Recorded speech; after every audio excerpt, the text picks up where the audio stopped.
The door to the Dusty Creek saloon swung open so hard it cracked against the wall, and every head in the room turned to look at Emma Redmond, standing in the frame with a revolver pressed to her own temple.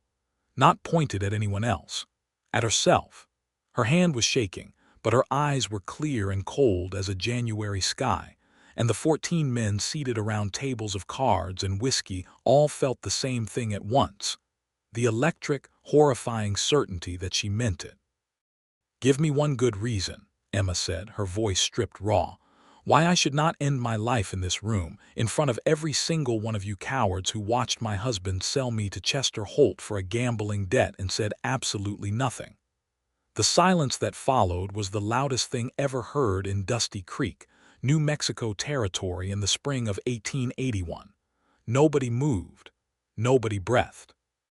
The bartender, a man named Gus who had known Emma since she was 16 years old and braiding her hair on the church steps, lowered his glass behind the counter and pressed his hands flat on the wood. "Emma," Gus started. "Do not say my name like that," she said. "Like I am a frightened horse. Like I can be calmed down. There is nothing calm about what is happening to me." Chester Holt himself was at the far table, a fat cigar in his teeth and 3 other men flanking him like lieutenants. He was 47 years old, heavy-set, with small eyes that had the particular cruelty of a man who had never once been told no. He was watching Emma with an expression that was half amusement and half calculation. "Put the gun down, girl," Chester said. "You're making a scene." "My husband sold me," Emma said again, louder this time, because she needed the words to exist in the world, to be real, to be witnessed. Reginald Redmond sat at that table right there, and he signed a piece of paper that said, "I belong to you," and then he rode out of town before sunrise this morning, and nobody told me. Nobody came to warn me. Nobody. Her voice broke on the last word. Her hand trembled harder. And that was the exact moment when the second set of boots came through the door. She felt him before she heard him, felt the change in the room's pressure. Some strange shift in the air, the way you feel a thunderstorm 3 minutes before it arrives. The men at the table straightened up slightly, reflexively, the way men do when something enters a room that commands their animal attention without having said a single word. Emma did not lower the gun. She did not turn around. But the voice that came from behind her was low and unhurried, the kind of voice that had no interest in performance. "I think," said Micah Kendrick, "that this is the worst-looking poker game I've ever walked in on." 3 hours earlier, Emma had been standing at the pump behind the modest adobe house she had shared with Reginald Redmond for 4 years of marriage, filling a bucket with water the color of rust, watching the sun come up over the mesa, and thinking that there was a particular beauty to the desert in the early morning that almost made the rest of it bearable. Almost. She had married Reginald Redmond at 19, which was not unusual in 1877 in the New Mexico territory, and she had done so believing what she was supposed to believe, that marriage was the organizing fact of a woman's life, and that Reginald was a decent enough man, and that decent enough was as good as most women were going to get. She had been wrong on at least 2 of those 3 counts.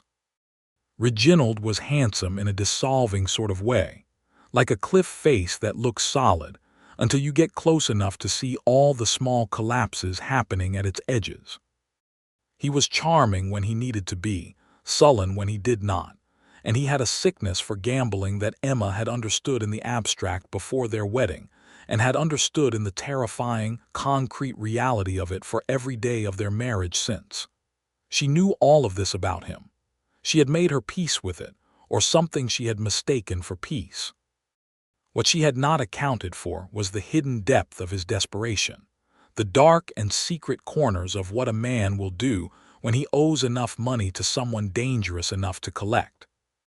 She found out at 8 o'clock in the morning when Chester Holt's man, a narrow-faced individual named Lester, came to the door and told her to pack 1 bag because Mr. Holt would be expecting her before noon. Emma had stood in the doorway for a long time after Lester walked away. Then she had gone inside, past the unmade bed where Reginald had not slept, past the cold stove, past the kitchen table where a small folded piece of paper sat with her name written on it in Reginald's cramped, apologetic handwriting. She had not opened the letter. She could guess well enough what was in it.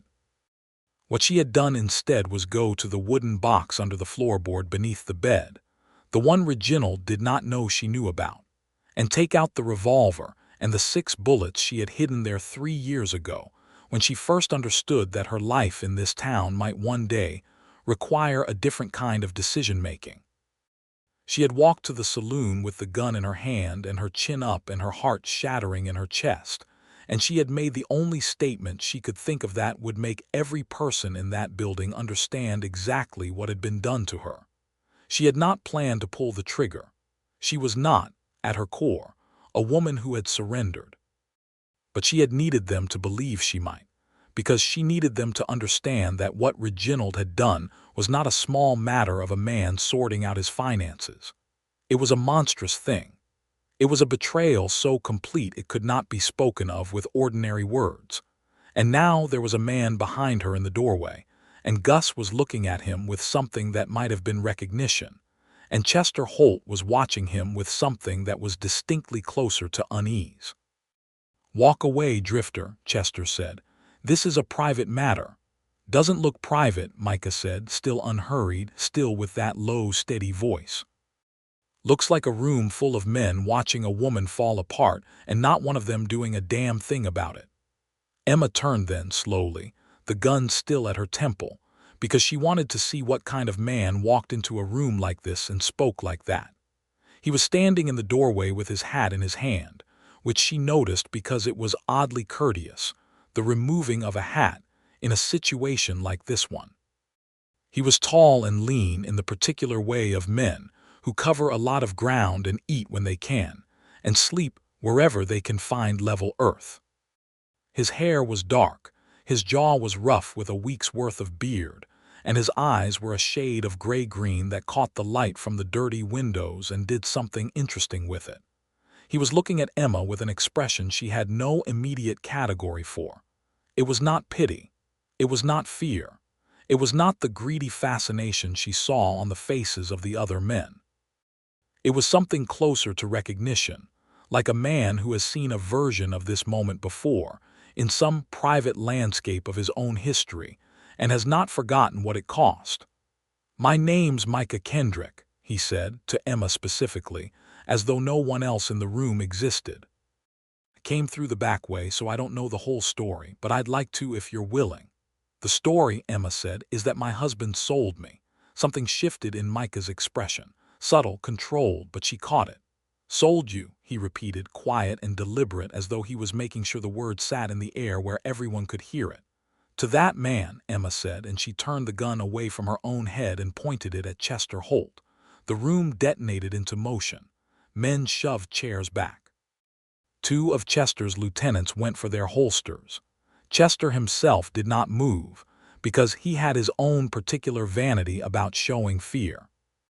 Micah Kendrick stepped into the room past Emma, and his own gun was in his hand before any of the other men had cleared leather, and he did it so quietly and so quickly that it took a second for anyone to register that the situation had entirely changed. "I'll ask everyone to be still," Micah said. Everyone was still. He looked at Chester Holt. Chester looked back. "You holding a legal document?" Micah asked. "Signed by her lawful husband," Chester said. "New Mexico territory law doesn't recognize the sale of a person," Micah said. "Hasn't for quite some time. And there's a federal statute that would apply here as well, given that this is a territory and not yet a state. The judge in Santa Fe would be very interested in a signed document attempting to transfer ownership of a woman, and more interested still in the man who held it." Chester's small eyes narrowed. "You a lawman?" "I'm a man with a gun and a reasonably good memory for law," Micah said.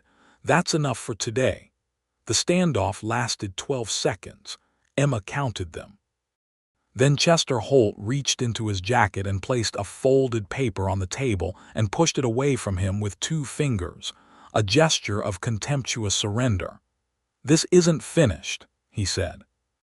"It is for today," Micah said, and kept his gun exactly where it was until Chester and his men had filed out of the saloon and the door swung closed behind the last of them. The room breathed again. Emma lowered her arm. The gun felt very heavy all of a sudden. Micah put his own weapon back in its holster in one smooth movement and turned to look at her. She was startled for a second time by the quality of his gaze. There was no triumph in it, no expectation of gratitude. "You should sit down," he said. "You've been holding yourself up with pure fury for at least an hour by my guess, and that has a way of running out all at once." Emma sat down because he was correct. Gus put a glass of water in front of her without being asked, and then a second glass in front of the empty chair across from her, and Micah sat down in it and turned his hat in his hands and waited. "You could have just walked past," Emma said after a while. "I did, actually," Micah said. "Got 3 miles out. Then I turned around." She looked at him. He looked back. "Why?" He seemed to think about this with genuine consideration, as though the question deserved an honest answer rather than a quick and comfortable one. "Because I saw your face when you walked in here," he said finally.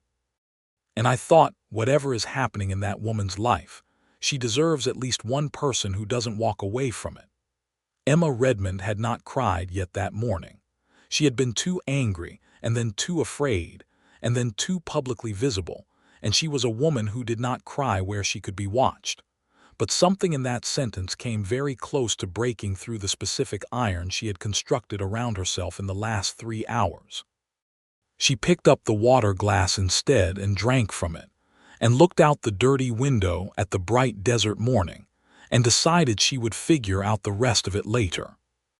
What she did not know, what nobody told her, was that Micah Kendrick had indeed ridden 3 miles out of Dusty Creek that morning, his saddlebags loaded, and his mind pointed firmly toward somewhere else entirely, and that he had seen her from the ridge above town, walking toward the saloon with a revolver in her hand and her back straight as a rifle barrel, and that something in the sight of her had stopped him cold. He had sat on his horse on that ridge for 60 seconds. He had argued with himself. He had 100 reasons to keep riding, and not a single one that held up against the image of that woman walking toward whatever she was walking toward. Then he had turned his horse around. And now here he was, sitting in a saloon in Dusty Creek, New Mexico territory, across from a woman he did not know, with Chester Holt's document on the table between them, and the strangest sense that his life had just changed direction without his permission. He was 29 years old. He had been drifting for 7 years, since the end of something he did not think about in daylight, and he had gotten very good at the particular freedom of a life with no attachments and no forwarding address. He had not, until this morning, considered that freedom and loneliness were sometimes the same word. Emma Redmond was 23 years old, 4 years out of a marriage that had stripped away a significant portion of her illusions about the world, and left her with something harder and more honest in their place. She had grown up in Santa Fe, the daughter of a schoolteacher who had died of fever when Emma was 15 and a father who had remarried quickly and inconveniently, and had not much room in his new life for a daughter who reminded him too much of the old one. She had educated herself, which was perhaps the most important fact about her. She had read everything she could find, had taught herself to cipher, had a memory for detail that most men in the territory would have found uncomfortable in a woman if they had known about it. She kept most of what she knew to herself. In a town like Dusty Creek in 1881, a woman's intelligence was safest when it was invisible, but sitting across from Micah Kendrick, she did not feel the particular pressure to make herself smaller. "You said you know the law," Emma said. "Some of it," Micah said. "How? Grew up in St. Louis. My uncle was a judge. I read his books when I was young and couldn't sleep, which was frequently." He paused. "I'm not a lawyer, but I know enough to be dangerous in a limited way." "What do you do?" Emma asked. "Besides ride away from towns and then come back." Something crossed his face that might have been a reluctant smile. "Mostly I scout, hire out as a guide sometimes. I know the territory well." "Where were you going this morning?" He was quiet for a moment. "Arizona, maybe. I don't always know ahead of time." Emma turned Chester Holt's document over in her hands. She looked at her husband's signature at the bottom, in that cramped, familiar writing, next to Chester's thick, authoritative scrawl. "If I stay in this town," Emma said, "Chester Holt will find another way to claim me. Reginald may have run, but Chester is not the running kind. And even if this document is not legal, he has enough men and enough influence in Dusty Creek that legal and practical are two very different things." Micah nodded slowly. He was watching her think, and there was something in his expression that suggested he found the process of her thinking genuinely interesting. "I have $17, Emma said, "and a revolver with 5 bullets left. I have one good dress and one working dress and a pair of boots that need resoling. That is the entire inventory of Emma Redmond as of this morning." "That's more than some people start with," Micah said. "I need to leave this town," Emma said. "I need to get somewhere Chester Holt's reach doesn't extend. Santa Fe, maybe, or Albuquerque. There's a women's boarding house in Albuquerque run by a woman named Clara Marsh who I have written to twice, and she said there's always work for a woman who can teach reading and arithmetic." Micah was looking at her with that careful, measuring quality she was beginning to recognize as his default mode of attention.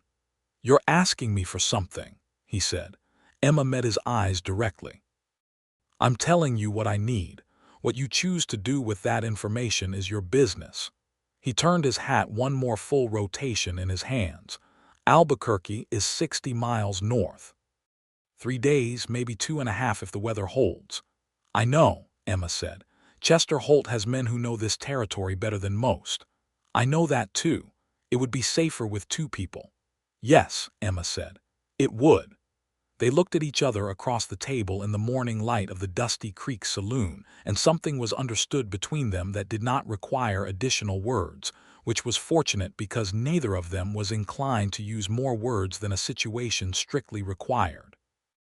"I'll need an hour," Emma said, standing, "to get my things." "I'll be here," Micah said. She walked out of the saloon, and Micah sat very still for a moment, then looked at Gus, who was watching him with an expression of knowing amusement. "Don't," Micah said. "I didn't say a word," Gus said. "You were about to." "I was going to say," Gus said, pouring himself a small glass, "that Emma Redmond is the most capable woman in this town and possibly in this territory, and whatever Reginald Redmond was, he was also the biggest fool I've ever had the misfortune of serving drinks to. And whoever gets to ride alongside her for 60 miles is a lucky man." Micah picked up his hat.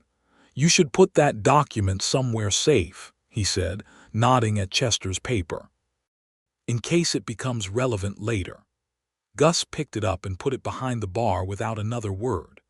Emma returned in 53 minutes with a canvas bag over one shoulder and a small leather satchel in her other hand, and she had washed her face and pinned her hair and replaced the gun in a holster at her hip that Micah had not noticed before, and could not tell if she had been wearing all morning or had added in the interim. Her dress was practical cotton, dark blue, and her boots were exactly as she had described them, slightly worn at the heel on the right side. She looked, he thought, like a woman who had been through a fire and come out the other side knowing exactly which things mattered and which ones did not. They left Dusty Creek heading north, with Micah on his black gelding, whose name was Carpenter, and Emma on a roan mare she had apparently owned separately from any asset Reginald Redmond could claim, which was the sort of practical foresight that told Micah more about her character than anything she had said so far. The mare's name was Selah, which Emma had chosen because it appeared in the Psalms in a way that nobody entirely understood, and she found that appropriate. They rode for an hour without speaking, which was comfortable rather than awkward, the way silence between 2 people who are both primarily thinkers tends to be. The desert spread out around them in its vast, impassive way, red rock and pale sand and the occasional scrub cedar, the sky a blue so total it looked painted. "Tell me about your dark past," Emma said without looking at him. Micah glanced over. "Most people start with something more conventional, like what's your family name?" "I know your family name," Emma said. "You introduced yourself. I'd rather know what you're not saying." He was quiet for long enough that she thought he might decline the question entirely. "I was a lawman," he said finally, "deputy then marshal in a town in Colorado called Reedsville for 4 years. "What happened in Reedsville?" "A man I trusted," Micah said. "My partner, actually. He was running a protection scheme on the side, taking money from half the businesses in town to look the other way on certain things. I found out about it. He found out I found out about it. And he made it look like I was the one running the scheme," Micah said. "He had 3 witnesses I didn't know he'd already bought, and a judge who owed him a favor, and I had the truth, which in that particular situation turned out to be worth less than I'd always assumed truth was worth." Emma turned to look at him directly. The desert light hit the left side of his face and threw the right into shadow. "They convicted you, held me for trial. I left before it concluded. You ran." "I rode away," Micah said, with the precision of a man who has thought about the distinction. "Running implies panic. I made a considered decision that remaining in a place where the process was corrupt would not produce a just outcome." That's a very composed way to describe what sounds like a desperate situation. "I've had 7 years to compose it," he said. Emma was quiet for a moment, turning this over. "So you have a warrant on you somewhere?" "In Colorado, probably. I don't know what's become of it. The man I'm telling you about, my former partner, his name was Dale Prout. He died 2 years after I left, from what I heard. Bar fight that went badly for him. I don't know if the case was ever formally closed." "You could go back," Emma said. "Find out." "I could," Micah agreed. He didn't say anything else about it. "Is that why you drift?" Emma asked. "Because you're afraid of what stays in one place too long." He looked at her with something close to surprised respect. "You don't ease into things, do you?" "I spent 4 years being carefully quiet about everything that mattered," Emma said. "I find I have less patience for it than I used to." "That's a fair answer," Micah said. "And yes, probably, in part." They made camp that first night at the base of a sandstone formation that blocked the north wind and gave them some cover from the open plain. And Micah built a fire that was small and practical, and Emma made coffee from the supplies she had brought and did not ask him if he wanted some, simply handed him a tin cup when it was ready. He accepted it with a quiet thank you that carried more weight than the words themselves. They ate dried beef and hard biscuits and some dried apricots Emma had wrapped carefully in a cloth, and the fire between them was the only light for many miles in every direction, and the stars above the territory were extravagant. "Can I ask you something?" Micah said. "You've been waiting to ask it for an hour," Emma said. "Go ahead." "The gun," he said. "When you walked into that saloon this morning, were you genuinely going to do it?" Emma looked into the fire for a long time. "I want to tell you no," she said, "because it's the answer that makes me sound less broken. But I want to tell you the truth more than I want to sound unbroken, so I don't know. I was so angry and so humiliated, and there was a part of me that wanted them to understand that what was done to me was not a small thing, and that was the biggest way I knew to make them understand it." "They understood," Micah said quietly, "for what it's worth." "It's worth something," Emma said. "Not everything, but something." She put her coffee cup down and looked at him across the small fire. "What made you stop on that ridge this morning? The real reason?" He took his time. She was learning that this was simply how he was, a man who considered before he spoke, who had a fundamental respect for the accuracy of words. "My mother," he said, "was in a situation once that was not entirely unlike yours. Different particulars, but the same fundamental shape, a man with power deciding that she didn't have the right to choose her own life. And there was nobody in that situation who stopped and turned around." He paused. "I've thought about that for a long time." Emma absorbed this. "Is she still alive?" "She died when I was 14, Micah said. "But she was alive when I left home at 18, so I suppose I should say she was still alive the last time I saw her." "I'm sorry," Emma said, and she meant it in the complete and specific way, not as a social formula. "Thank you," he said the same way. They let the fire run down and arranged their bedrolls on opposite sides of it and lay in the enormous dark silence of the New Mexico desert. And Emma looked up at the stars and thought that This was the first night in 4 years that she had gone to sleep not dreading the morning. She was awake before dawn and had the fire rebuilt and the coffee started by the time Micah sat up, and he looked at her across the small, resurrected flames with an expression she was beginning to catalog. It was the one he had when she did something that surprised him, which was apparently frequently. "You don't have to do that," he said. "I know I don't have to," Emma said. "I wanted coffee, so I made coffee." "There's enough for two." He almost smiled. She noted the almost.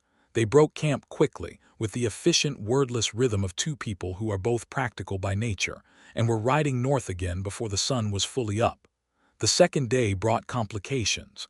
They were perhaps 20 miles out of Dusty Creek, crossing a wide open flat that made Micah visibly uncomfortable for reasons that became clear within the hour when Emma spotted the dust cloud behind them. "3 riders," she said. "I counted 2, Micah said. "But the dust is wrong for 3, you might be right." He was not particularly alarmed. He was alert in the careful, calibrated way of a man who has learned to distinguish between situations that require alarm and situations that simply require attention, and she found, somewhat to her own surprise, that she trusted his calibration. "Chester Holt's men?" she asked. "Most likely." He scanned the terrain ahead. "There's a mesa formation 2 miles east. Takes longer but gives us high ground and cover, or we keep the direct route and outride them." "Sela is fast," Emma said. "Carpenter is faster," Micah said, "but he's been carrying more weight. East is safer." They turned east. The mesa formation was a landscape of enormous red pillars and tilted slabs of ancient stone, riddled with narrow passages and overhangs, and Micah navigated it with the confidence of someone who either knew this specific terrain or was very good at reading terrain in general. Emma suspected both. They rode into a deep channel between 2 vertical walls of sandstone that muffled the sound of their horses' hooves in a way that was almost eerie, and after a quarter-mile emerged onto a broad shelf of rock that overlooked the flat below. They stopped and watched. 3 riders. She had been right moved across the flat below, following the line they had abandoned. One of them was Lester, the narrow-faced man who had come to her door that morning, which felt like a week ago and also like an hour ago. "They'll lose the track in about another half-mile," Micah said quietly. "The rock out this way doesn't hold impressions." "Then what?" "Then they have to guess," he said, "and guessing in open country is expensive. They'll either go back for instructions or pick a direction." "They'll pick north," Emma said. "Albuquerque is the obvious destination." Micah looked at her with that calibrated attention. "You're right, so we don't go north yet. We go west. We go west for a day and then north," he said. "It adds half a day, maybe." "All right," Emma said. No argument, no complaint. He noticed. They waited on the shelf until the 3 riders below had moved far enough north to be safely distant, then worked their way down through the stone passages and turned west as the afternoon light began to go amber and long-shadowed across the desert. "Can I tell you something?" Emma said as they rode. "Go ahead." "I'm not going to be grateful in a dependent way," she said. "I want to be clear about that. I'm grateful you came back this morning. I'm grateful you're helping me get to Albuquerque. But when we get there, I'm going to be entirely self-sufficient, and I'm not going to owe you anything, and I'm saying that now so there's no misunderstanding about what kind of help this is." Micah rode in silence for a moment. "I never thought it was any other kind," he said. "Good," Emma said. "But for what it's worth," he added, "I wouldn't have turned around for someone I thought needed rescuing. I turned around for someone I thought deserved backup." Emma let that sentence find its place in her mind and settle there. "That is," she said carefully, "the exact right distinction." "I know," he said, without any particular pride in the knowing. They camped that night in a shallow wash that smelled of sage, and had a small spring at its western end that Carpenter found unerringly, which Micah credited to some horse instinct he had never fully understood. They watered the horses and refilled their canteens, and Emma produced from her satchel a small volume of poetry, Washington Irving's sketchbook, which was not strictly poetry but contained passages she had loved since she was 12, and read one of them quietly to herself by the firelight while Micah cleaned his revolver with the methodical care of a man who respected his tools. "Would you rather I read aloud?" Emma asked, noticing him glance at the book. "Only if you want to," he said. "Don't do it for my benefit," she read aloud. She had a good reading voice, clear and with natural rhythm, and Micah put his revolver away and sat with his arms on his knees listening with his eyes on the fire. When she finished the passage, he said, "Read another one." She did. They sat like that for a long while, the fire and the desert and the sound of her voice carrying words written 40 years earlier in a place nothing like this one. And it was the most peaceful evening either of them had spent in a long time, and both of them were privately astonished by that. The third day began with wind, which was typical of the territory and meant nothing except physical discomfort and sand in every possible location. They tied their bandanas over their faces and rode with their heads down and their hats pulled low, and Micah reached over twice to steady Emma's horse when a particularly sharp gust hit them broadside, not because she needed steadying, but because the instinct to reach was faster than his control over it. She didn't comment on it either time. They turned north at midday when the wind dropped to something manageable, and the land changed around them as they moved. The desert gave way by degrees to higher, greener terrain, the red rock mesas softening into brown hills dotted with pinon and juniper. The sky above was a different kind of enormous up here, not the flat burning blue of the lower desert, but something that felt vaulted, almost architectural. Emma was quiet for most of the morning. Micah let her be.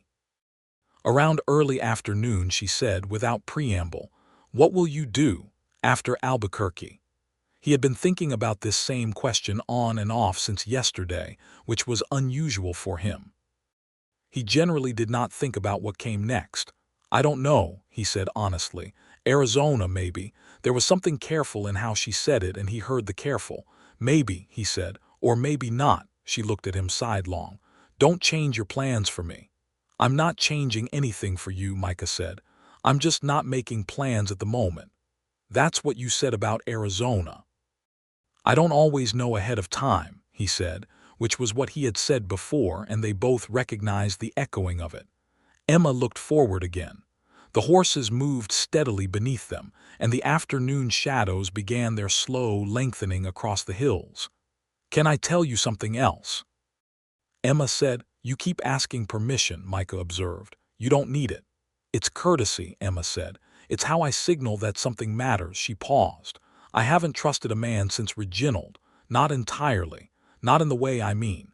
And I am very aware that 3 days is not long enough to know someone and that people carry secrets and hidden motives that take much longer to reveal." "That's true," Micah said. "But," Emma continued, "I also think that some things about a person are visible from the beginning if you look at the right things. And I have been watching you very carefully for 3 days, and I have not seen anything that contradicts what I want to believe about you." Micah was quiet for a moment. "What do you want to believe about me?" "That you are honest," Emma said, "and that your judgment is sound, and that when you say a thing you mean it, and when you don't say a thing it's because you're still determining what's true and not because you're hiding something." "That's a generous interpretation," Micah said. "It's an observed one," Emma said. He looked at her then, fully turned, and she met his look. "I haven't trusted anyone either," he said, "since Reedsville." 7 years is a long time," Emma said. "It is," he agreed. "It's long enough to forget that trusting someone might be worth the risk." "Might," Emma said. "Is," he said after a second. "Is worth the risk." The afternoon opened up around them like a hand unclenching, and they rode on. They arrived in Albuquerque on the evening of the third day, coming in from the south on the road that ran along the Rio Grande, with the last light painting everything in shades of copper and rose. The town was larger than Dusty Creek by a significant measure, a proper frontier city by 1881 standards, with the Atchison, Topeka, and Santa Fe Railway running through it, brick buildings alongside adobe ones, a main street busy with commerce even in the evening hour. Emma knew exactly where she was going.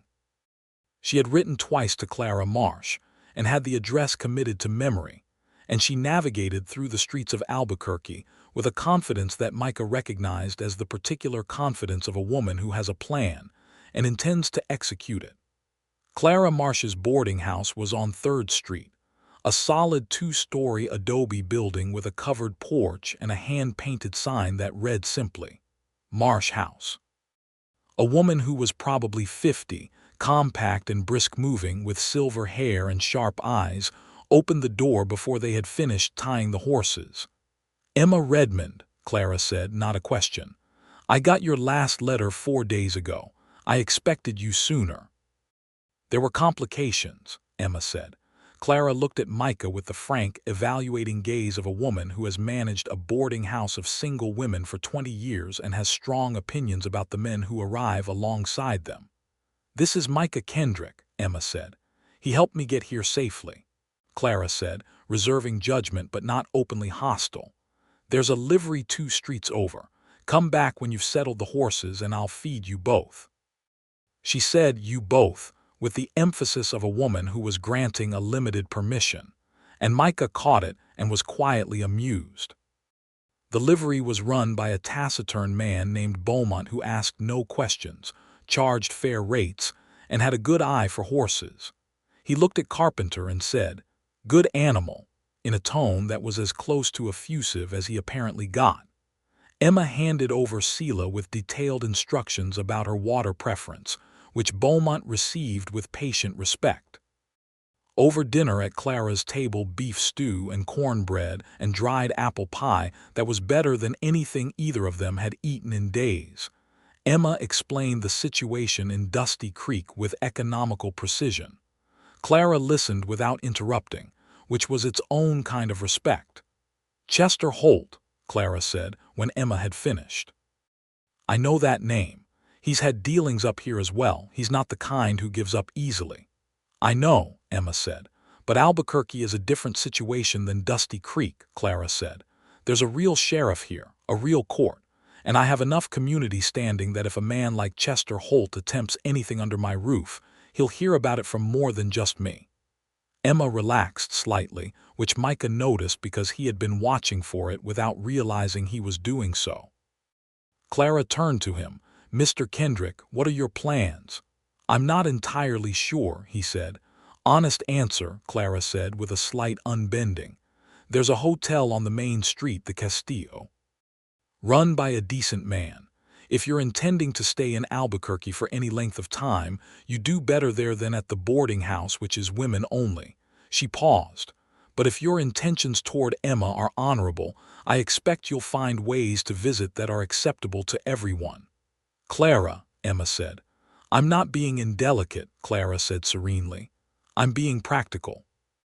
I've had 20 years of watching women and men circle around things they ought to say directly, and I find it saves considerable time to name things." Micah looked at Emma. Emma looked at him. Something passed between them that was caught between embarrassment and helpless recognition of the truth in what Clara had said. "My intentions," Micah said carefully, "are to ensure Emma is safely established before I make any other decisions." "Good," Clara said. "Finish your pie." He stayed at the Castillo. He told himself it was because Albuquerque was a reasonable place to wait while he decided what to do next, which was true as far as it went. He told himself it had nothing to do with the fact that Emma Redmond was 2 streets away, and that he had grown, in 3 days of desert and campfire and honest conversation, more accustomed to her presence than was probably wise.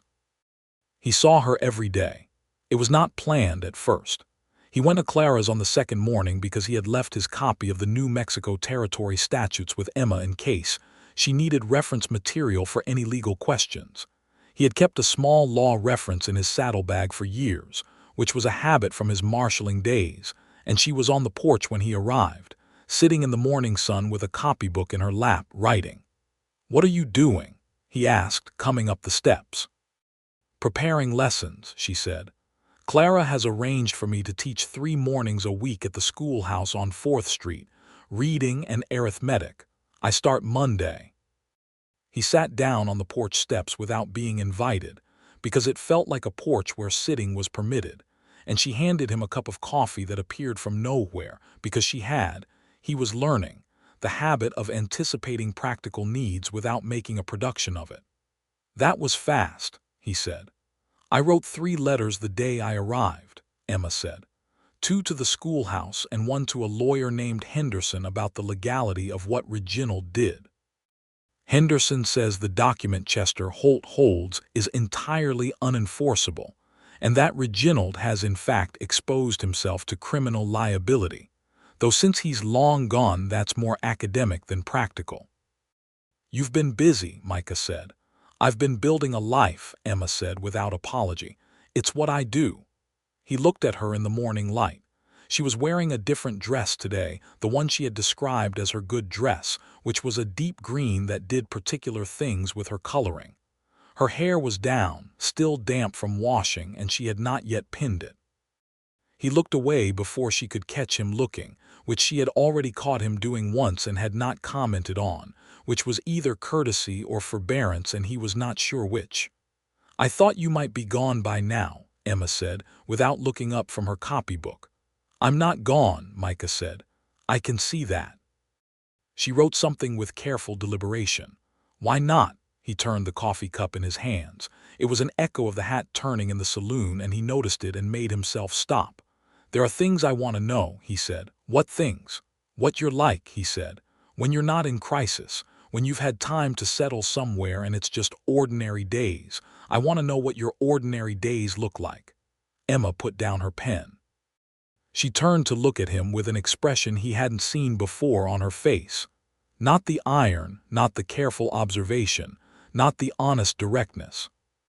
Something softer and more vulnerable, something that she was allowing him to see deliberately, which made it more significant than if it had slipped past her control.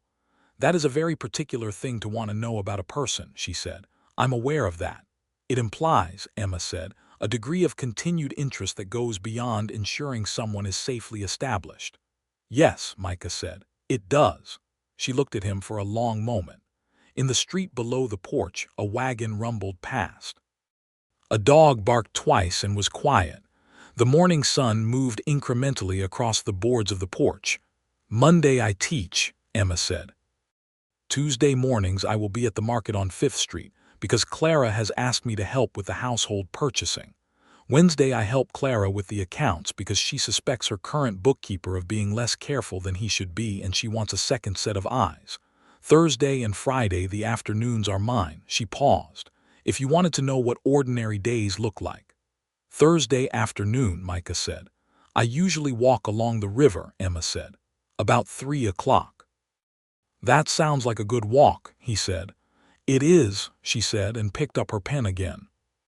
He came back Thursday at 3 o'clock, and they walked along the Rio Grande with the cottonwood trees yellow-green above them, and the water running brown and easy in the afternoon light, and they talked the way they had talked on the trail, honestly, without the particular performances that both of them associated with social interaction.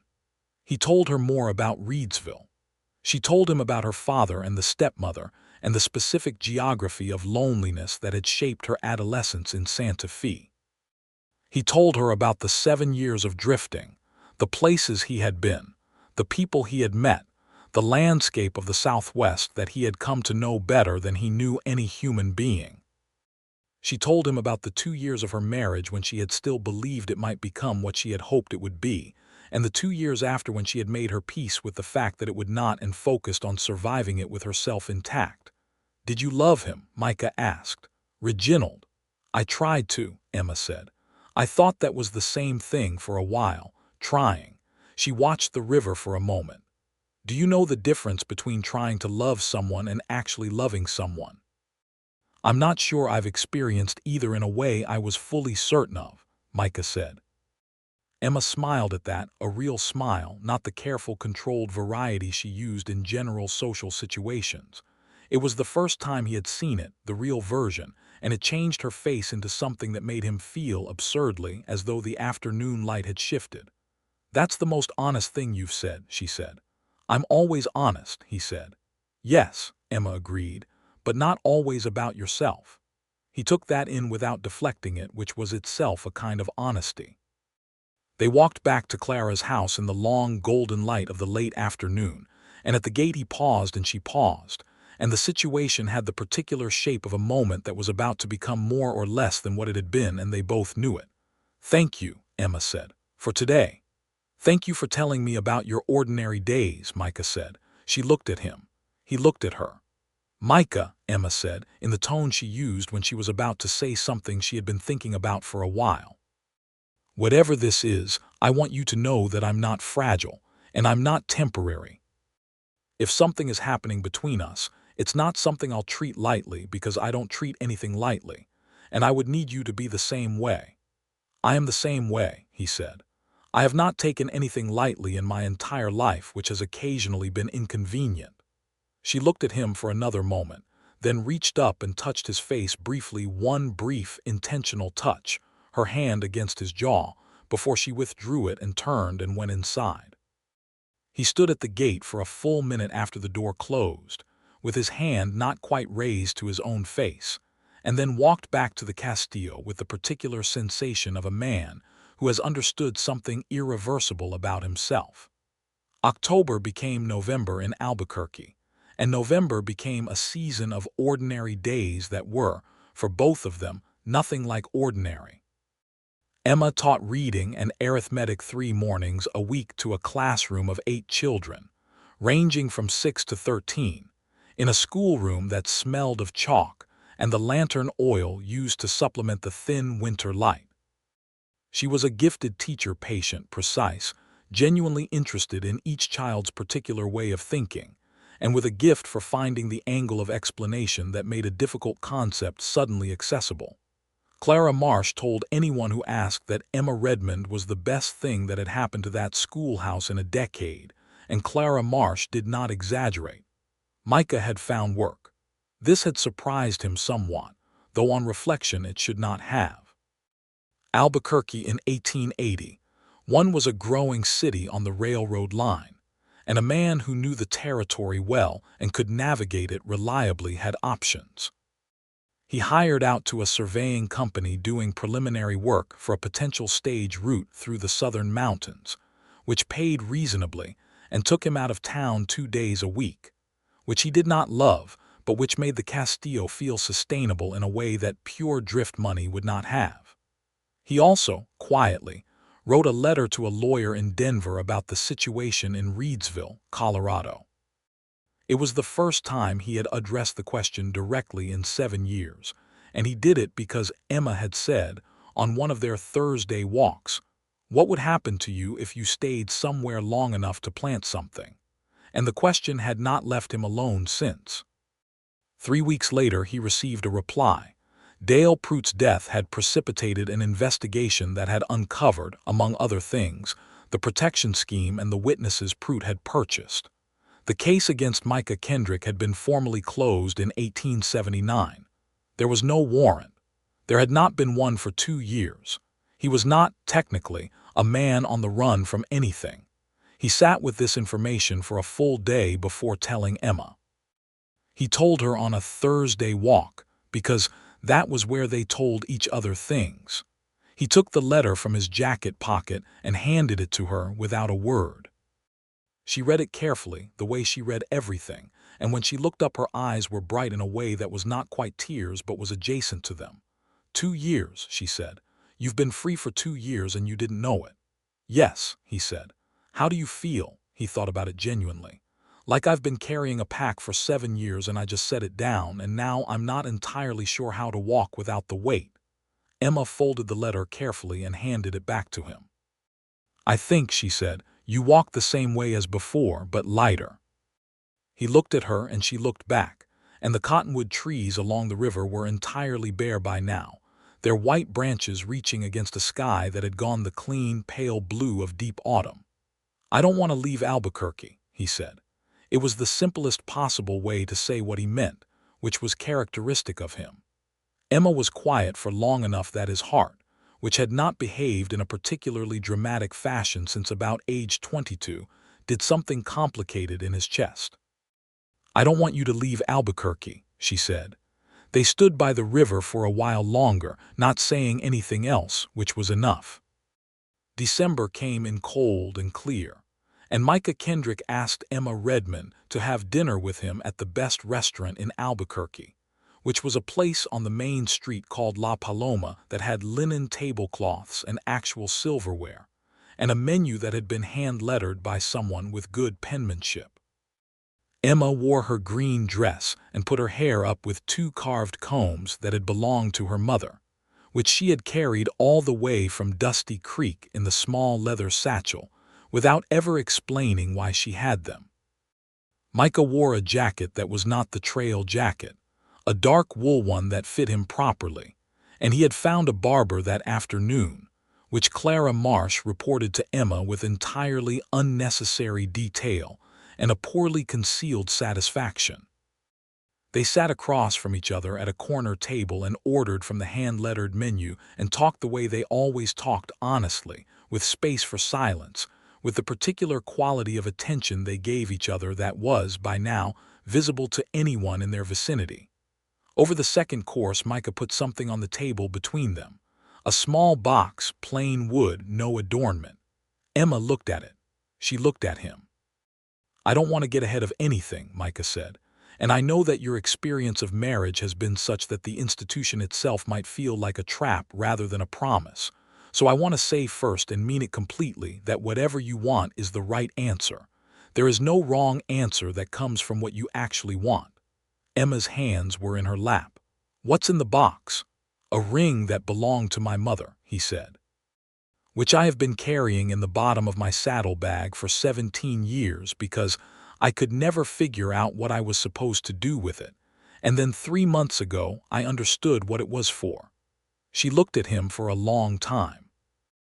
The lantern light moved between them. Somewhere in the restaurant a woman laughed, clear and bright. "You have to understand something about me," Emma said carefully. "I've been trying to understand everything about you for 3 months," Micah said. "Tell me something new." She almost smiled at that and then was serious again. "I will not be anyone's property. I will not be managed or handled or spoken over or decided for. If I marry again, it will be because 2 people who respect each other completely have chosen freely to build a life together. And that life will involve my continued teaching and my continued thinking and my continued saying of things that might make you uncomfortable when I believe they need to be said." "Yes," Micah said, "all of that, specifically all of that. And you," Emma said, "will have to stop drifting. Not because I'm demanding it of you, but because drifting and building are different directions and you need to choose." "I chose," Micah said, "the morning I turned my horse around on that ridge above Dusty Creek. I didn't know what I was choosing yet, but I knew I was done going the other direction." Emma reached across the table and opened the box herself. The ring inside was simple, a plain gold band with a small turquoise stone set in it. The turquoise a particular shade of blue-green that was exactly the color of Micah's eyes in certain lights, which she did not say aloud but filed away as a private fact that belonged entirely to her. She picked it up and turned it in her fingers and then set it down and looked at him. "Yes," she said, "to all of it, to building a life, to choosing the right direction." She paused. "I love you, Micah Kendrick." I have been trying to find the right time to say that for approximately 6 weeks. Something happened to his face that she had never seen before, a complete unguarded openness, all the careful composure gone at once, and underneath it a warmth that was private and complete and entirely directed at her. "I love you," he said. "I have been trying not to say it too soon since the 3rd day on the trail." "The 3rd day," Emma said. "We barely knew each other." "I know," he said. "I was surprised too." She laughed, the real, undefended laugh that he had heard only a handful of times, and which was, he thought, the single best sound he had ever encountered. And then she slid the ring onto her finger and reached across the table and took his hand. They were married in March of 1882 at the courthouse in Albuquerque, with Clara Marsh as witness and Beaumont from the livery as the second witness, because he had developed an oddly paternal attitude toward both of them over the months and had appeared at the courthouse that morning with his hat cleaned and his boots polished without anyone having told him the date. The judge who married them was a man named Calloway who had a reputation for being fair and thorough, which Emma approved of, and who told them both that a marriage in the territory was a serious undertaking, and asked them if they understood what they were committing to with appropriate gravity, which Micah answered by saying completely, in a tone that made the judge nod as though satisfied. After the ceremony, they walked out into the March sunshine, and Micah put Emma's hand through his arm and they walked to La Paloma, because it was where they had made the decision, and it seemed right to mark the completion of it in the same place. Clara Marsh had organized a small supper party for that evening, which included several of Emma's fellow teachers, and a couple named the Vasquezes who had become friends over the winter in Beaumont, who sat at the end of the table and ate an extraordinary amount of pie and said very little and seemed entirely content. Emma sat beside Micah at the table and thought about the morning in Dusty Creek when she had walked into a saloon with a gun in her hand and her life in pieces, and the strange, enormous mercy of the fact that a man she did not yet know had been on a ridge above town and had paused and thought and turned his horse around. She thought about all the small things that could have gone differently, all the ways the story could have had a different shape. She had not known about the horse turning around until Micah told her 2 months after they had arrived in Albuquerque on a Thursday walk when he had finally gotten around to telling her the whole of it. He had said, "I want you to know that I made a choice that morning. It was an instinct. I sat on that ridge for a full minute and I chose to go back because the alternative was carrying that choice around for the rest of my life." She had said, "I'm glad you have good sense." He had said, "I'm glad you walked into that saloon instead of away from it." And that had been, perhaps, the truest possible summary of both of them, two people who, when faced with impossible situations, walked toward rather than away, and had somehow found each other in the walking.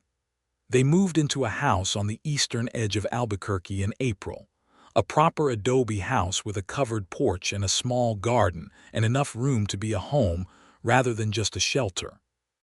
Micah built bookshelves along one wall of the main room, which he did with the same methodical care he applied to everything, and Emma filled them with every book she had accumulated since leaving Dusty Creek, which was already a significant number because she could not walk past a bookseller without stopping. He continued his surveying work. She continued her teaching. On the evenings when neither of them had anything pressing, they read in the main room, or Emma read while Micah worked on some practical task, or they talked about the books or the day or the territory or the questions that occurred to them about the larger world. It was the life Emma had believed, for a significant portion of her 20s, was not available to her. The life of someone who was known completely and chosen freely. The life of two people who had decided, explicitly and with full information, that building something together was worth more than protecting themselves from the possibility of loss. It was not without difficulty. Nothing real is without difficulty. In May, a letter came from someone in Dusty Creek, a woman Emma had been friendly with, named Myra, reporting that Chester Holt had been arrested in connection with a land fraud scheme that involved several ranchers in the southern part of the territory, and that the Dusty Creek sheriff had found Gus's copy of the document Chester had placed on the saloon table and submitted it as additional evidence of Holt's history of attempting to exploit legal structures for personal gain.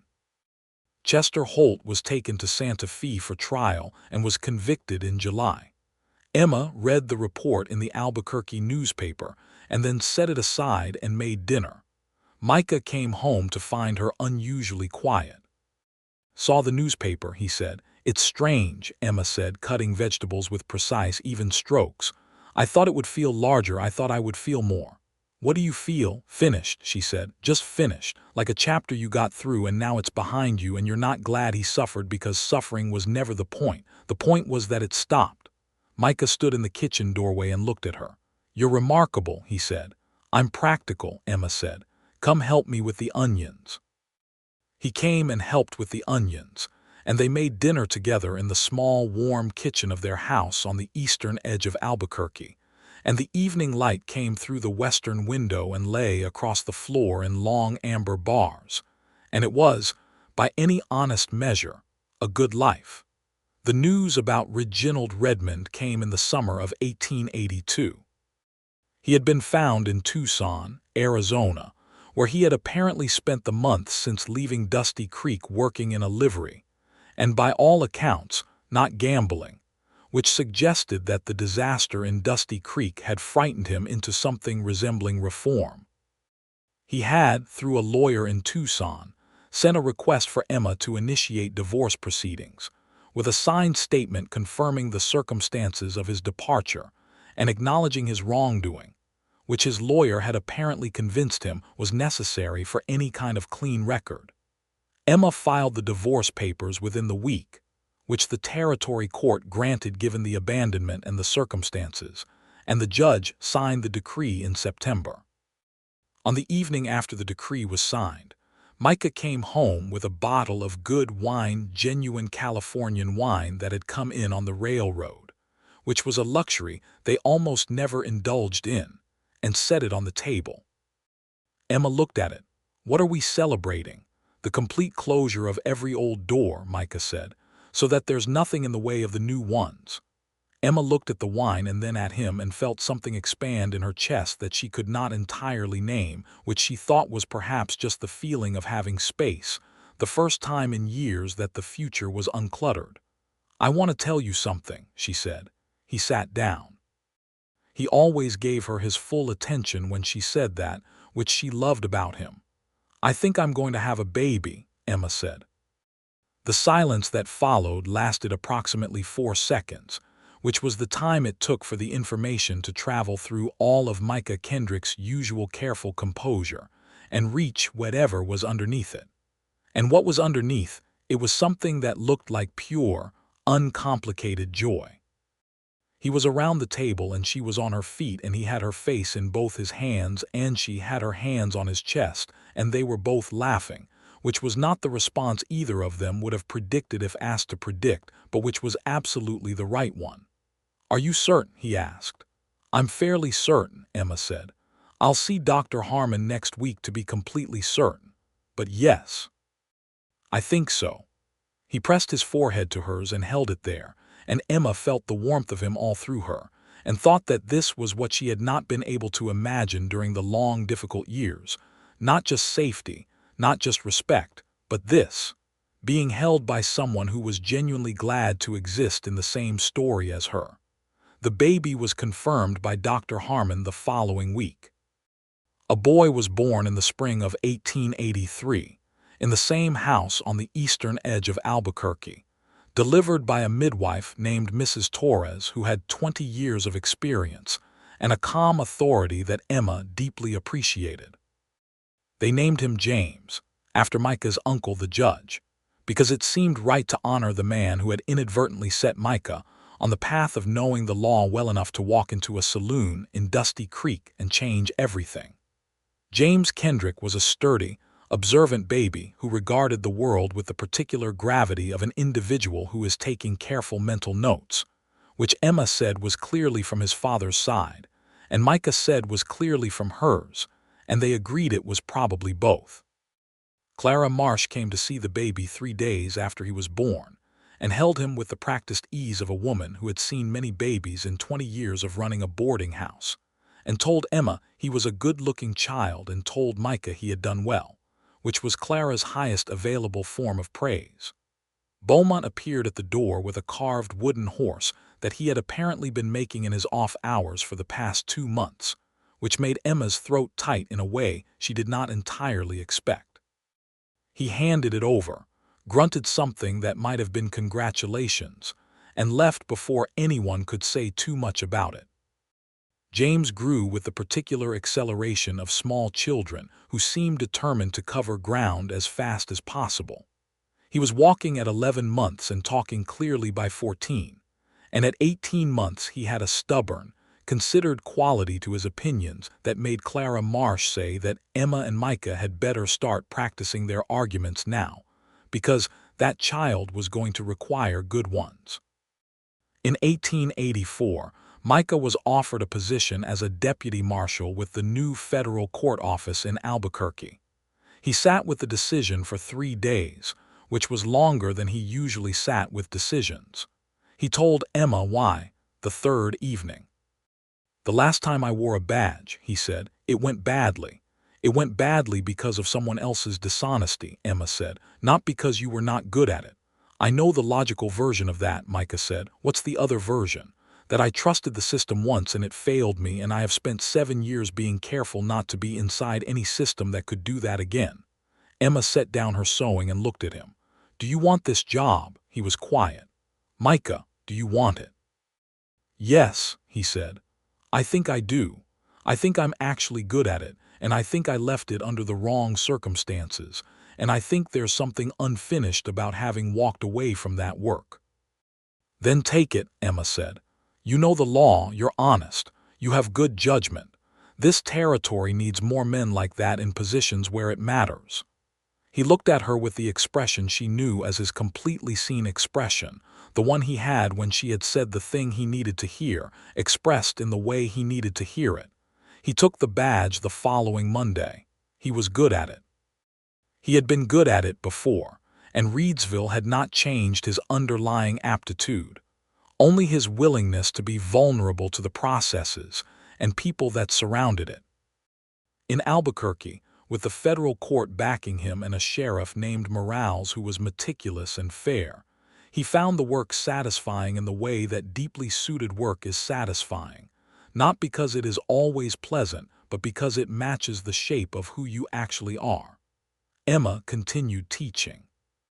In 1885, she was offered the position of head teacher at the Albuquerque Public School, which had grown significantly with the town, and she accepted it with the particular quiet satisfaction of a woman who had known, for a long time, exactly what she was capable of, and was finally in a position where that capacity was not just tolerated but sought. She reorganized the curriculum, brought in additional books through the Territorial Education Office in Santa Fe, hired 2 additional teachers, and established the first lending library in Albuquerque's school system, which the Albuquerque newspaper covered in a short piece that described her as one of the most effective educators the territory has produced, which she read aloud to Micah over breakfast with an expression of carefully maintained neutrality that was actually deep satisfaction wearing a modest disguise.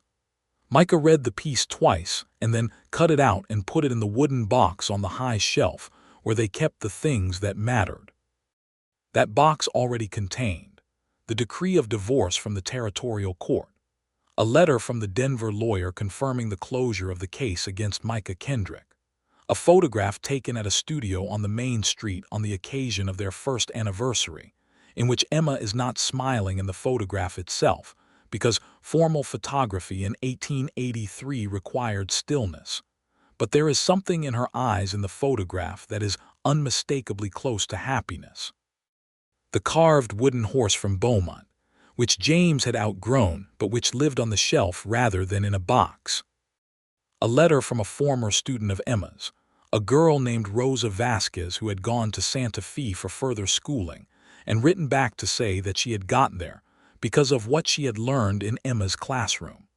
A piece of turquoise from the desert east of Albuquerque that Micah had put in his pocket on a walk with Emma for no particular reason, and that he had given to her in the same spirit. It was, as boxes go, a good accounting of a life.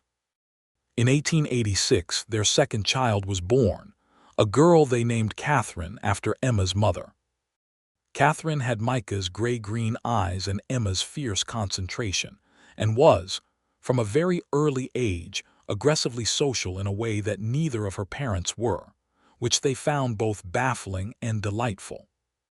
James received Catherine with the considered gravity he brought to all developments and declared her acceptable, which Emma told him was not exactly the response called for, and which Micah told her privately was probably as good as it was going to get from James at this stage, and which turned out to be wrong because within 2 weeks James had appointed himself Catherine's primary protector and could be found sitting beside her cradle at all hours with a picture book, reading to her in his serious 7-year-old voice about animals and rivers and the stars.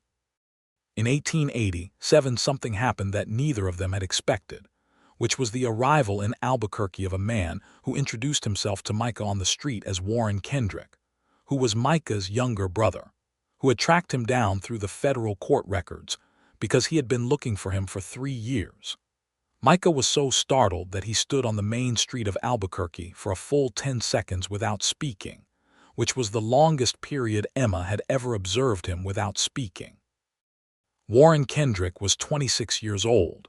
There was a gap of 3 years between the brothers, and looked enough like Micah that it was recognizable even to people who didn't know either of them.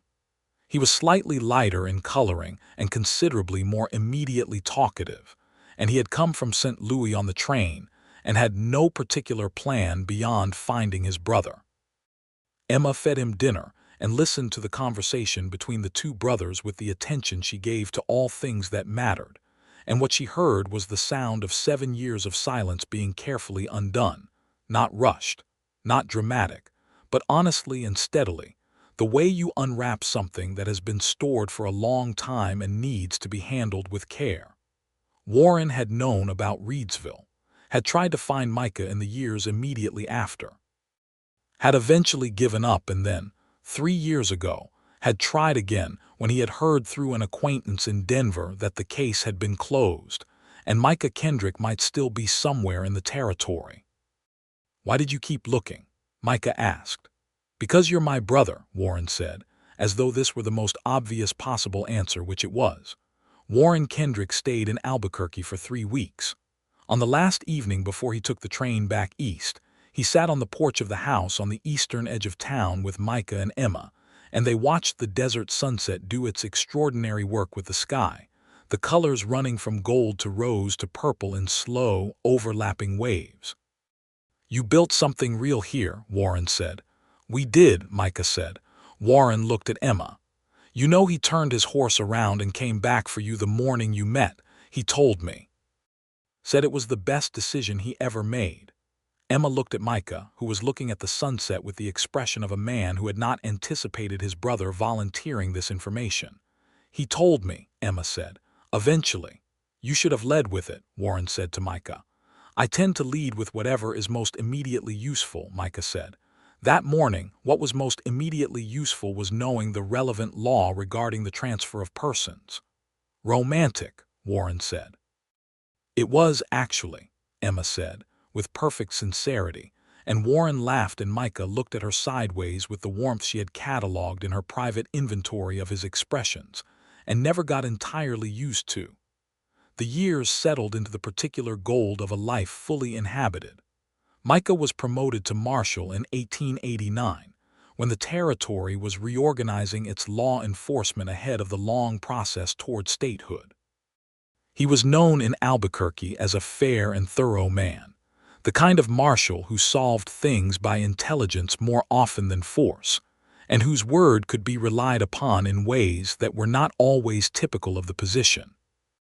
Emma was, by this point, running the most successful school in Albuquerque and had become involved with the Women's Civic Association, which was working toward a number of practical improvements in the territory's treatment of women, including property rights and the legal standing of married women, which were still areas of significant injustice that she found both intolerable and practically addressable. She wrote letters to the territorial legislature. She organized meetings. She had a particular gift for the argument that made men who had never considered a position feel, by the end of the conversation, that they had always considered it and simply needed articulating. Micah read her drafts and made suggestions and largely got out of the way, which was both the correct thing to do and the thing that had made Clara Marsh, on the occasion of first seeing them interact, say to herself that this was a man who understood something that most men did not. James grew into a thoughtful, precise 14-year-old who wanted to study law, which surprised no one. Catherine grew into a 10-year-old of extraordinary social energy and organizational ability who had, by the age of 9, reorganized her entire classroom's seating arrangement for better sight lines, which had apparently not been authorized, but which her teacher had admitted to Emma was genuinely an improvement. In 1890, the Kendrick house gained a third inhabitant in the form of a new baby, a boy they named Daniel, who arrived in late autumn with an immediately evident disposition toward cheerfulness that was different from either James's gravity or Catherine's intensity, and which both parents found startling and refreshing. Daniel was the child who laughed the most easily, who charmed strangers on the street, who at 6 months old could produce a smile that stopped passers-by in their tracks, and who managed to be disarming to every person he encountered, including the extremely guarded Beaumont from the livery, who by this point had become a fixture of their lives, and who held Daniel on the afternoon of their first introduction, and said, slightly suspiciously, "This child is something else," in a tone that was clearly high praise. Emma sat on the porch in the evenings when the weather allowed and watched the light change over the desert, and thought about the particular shape of a life that had been rebuilt from wreckage. She thought about the morning in Dusty Creek with a clarity that had sharpened rather than softened over the years, because she did not believe in softening the past into something more comfortable. She had stood in that saloon with a gun at her head, because she had been betrayed in a way that was so complete and so public that she had needed to find a way to make it witnessed. And then a man she did not know had come back, had turned his horse around 3 miles out on a ridge above a town that had nothing to do with him and come back, and had stepped into that saloon and changed the direction of everything. She had asked him once in the 3rd year of their marriage whether he ever thought about what would have happened if he had kept writing. He had been quiet for a long time before he answered. "Yes," he said, "I think about it sometimes. And then I stop thinking about it because the alternative is imagining a version of myself that kept writing, and I find I don't have much patience for that man." "He would have been fine," Emma said. "He would have kept drifting. He would have been fine." "Fine," Micah said. "Yes," he looked at her. "And this is not fine." "No," Emma agreed. "This is not fine."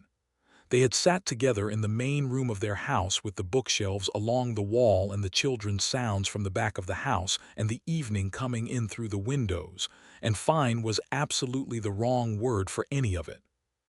By 1891, New Mexico was not yet a state. Statehood would not come until 1912, and the politics of it were complicated by cultural tensions that Emma followed closely and wrote about in a column she had begun contributing to the Albuquerque newspaper.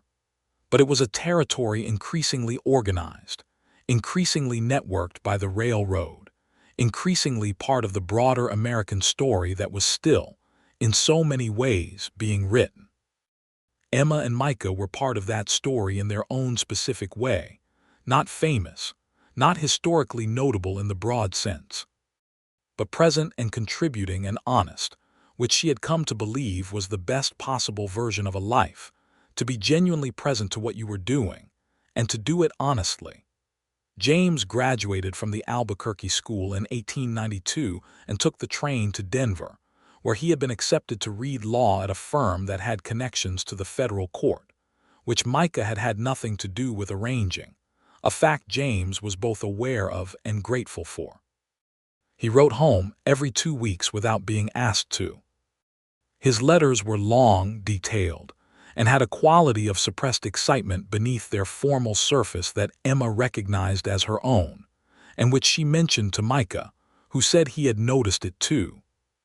Catherine, at 14, had decided she was going to be a doctor, which in 1892 was not impossible but was not simple for a woman, and which Emma told her she fully supported, and which Micah told her she had better start preparing for now because it would require more work than most things, and she agreed with the equanimity of someone who had never been afraid of work.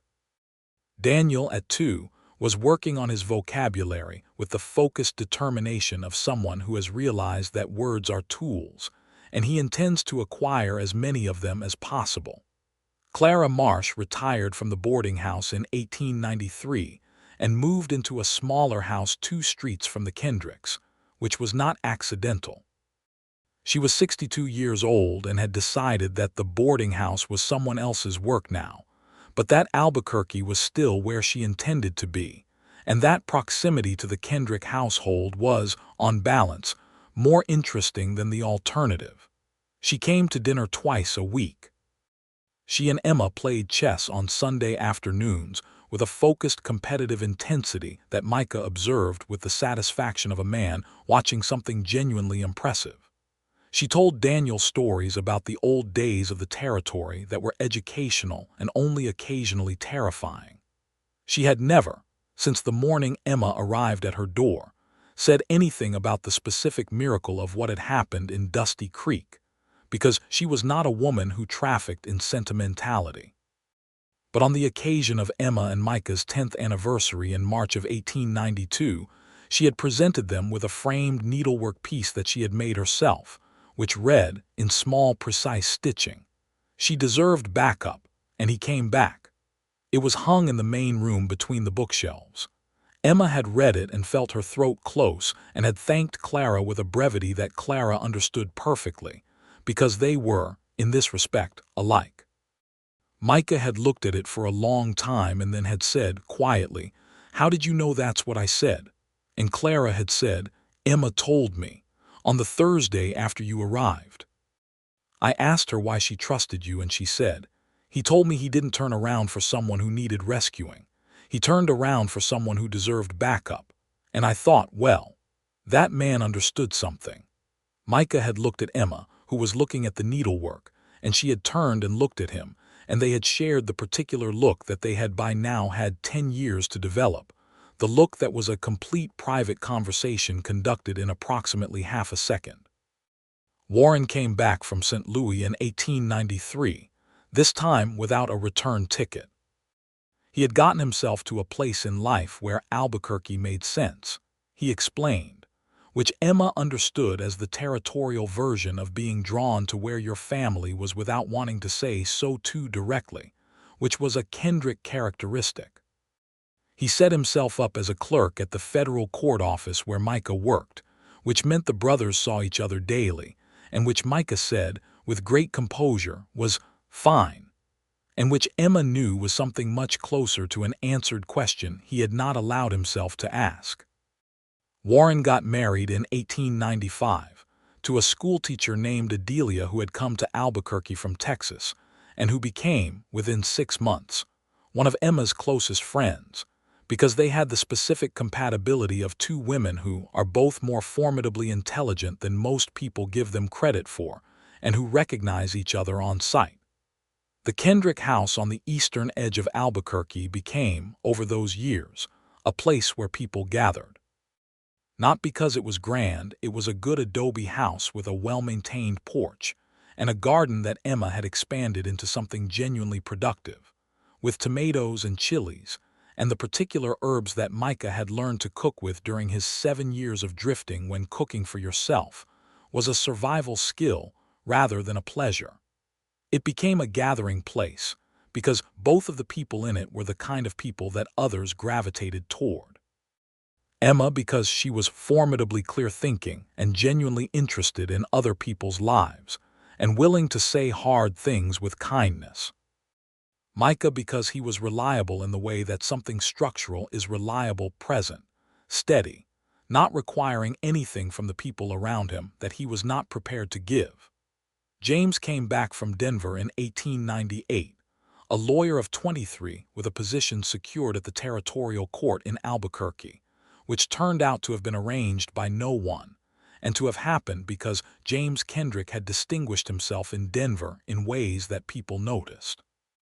He arrived on the train on a Tuesday afternoon and walked to the house on the eastern edge of town and sat at the kitchen table while Emma made coffee, and he looked exactly like both of his parents in a way that was particularly striking when all 3 of them were in the same room. "How does it feel to be back?" Emma asked, James thought about it with his characteristic patience. "Right," he said. Catherine left in 1899 for a women's medical college in Philadelphia that had been accepting women students since 1850, and that Emma had been corresponding with on Catherine's behalf for 2 years, and which Catherine had researched herself for 3 years before that. She was 23 years old and she was going to become a physician, and she packed her trunk with the brisk, efficient decisiveness of someone who has been planning this for a long time and is glad to be executing the plan. Micah drove her to the train station in their wagon and helped with her trunk and stood on the platform while she said her goodbyes. When she got to him, she said, in the direct way she had from her father, "I know this is hard." "It's not hard," Micah said. "It's proud." "Both," Emma said from beside him.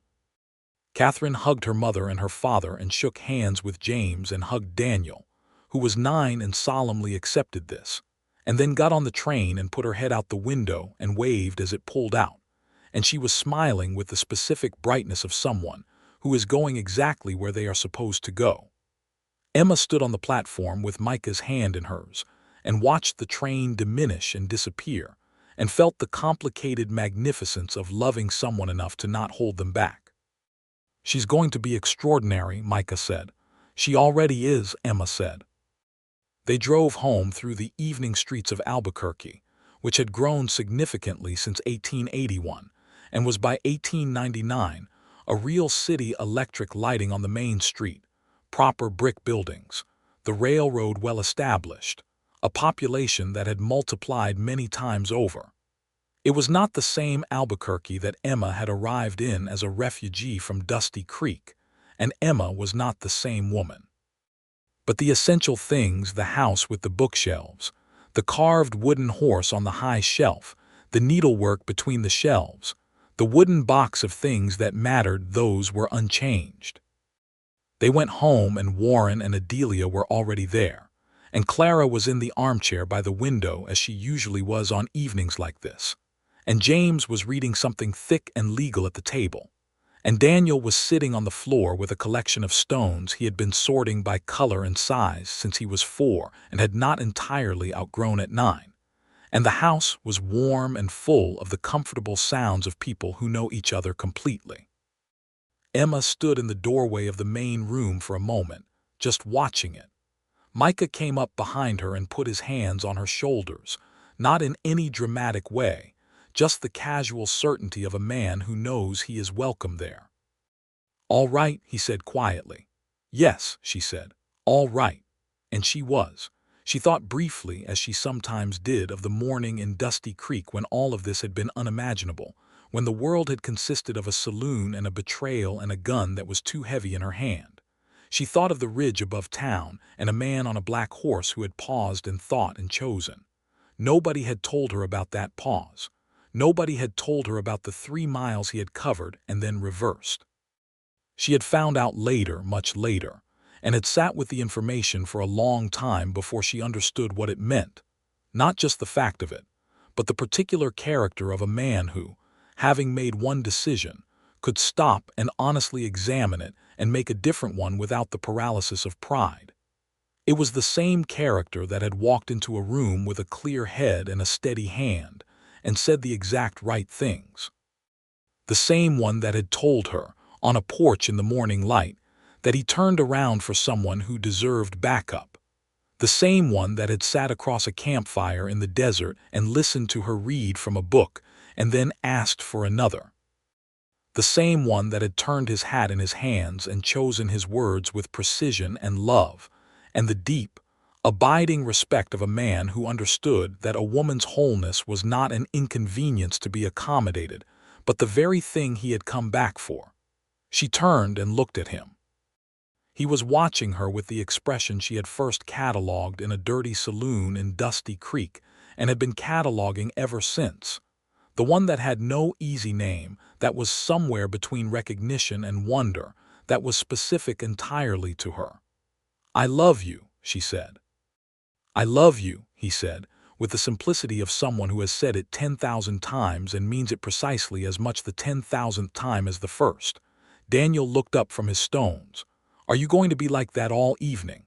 Almost certainly, Emma said. Daniel considered this with 9-year-old pragmatism and went back to his stones. Clara made a sound from the armchair that might have been a laugh suppressed into something more dignified. James turned a page.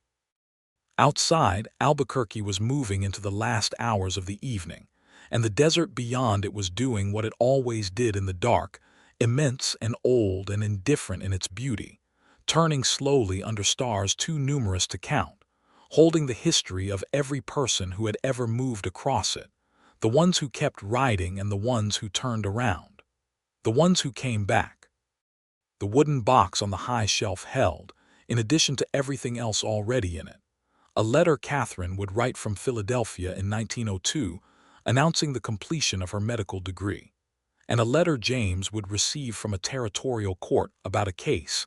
He had one on behalf of a woman who had been legally wronged by her husband, and a wedding announcement for Daniel in 1913, and a piece of paper with a list of names that Emma had written one morning. All the things she wanted to teach. All the things she wanted to make sure her students knew before they went out into a world that would not always be kind. But the box did not know that yet. The box only knew what was already in it, and what was already in it was enough.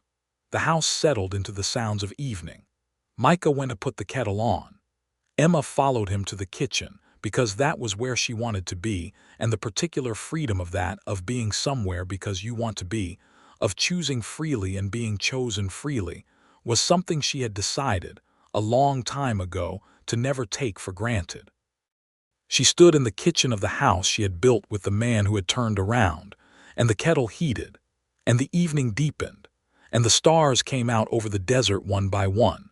And in the main room Clara was saying something dry and precise to James that made him do what he almost never did, which was laugh out loud, and Daniel had fallen asleep on the floor beside his stones, which nobody was surprised by. It was, by every honest measure, and with all the difficulty and the sorrow and the labor and the years and the distance traveled, it was exactly the life it was supposed to be. And outside, on the ridge above the world, some horse no one would ever know turned around and went home.